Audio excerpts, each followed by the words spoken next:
أعوذ بالله من الشيطان الرجيم.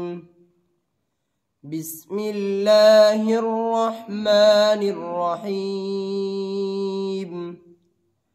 وقال الملك ائتوني به، فلما جاءه الرسول قال ارجع إلى ربك فاسأله ما بال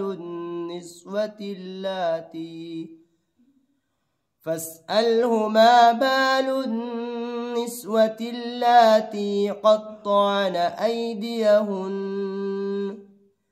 إن ربي بكيدهن عليم.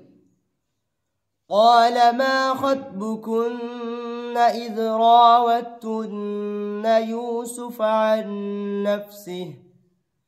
قلنا حاش لله ما علمنا عليه من سوء.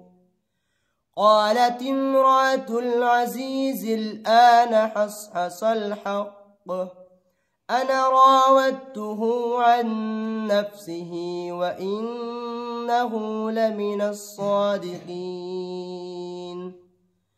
ذلك ليعلم أني لم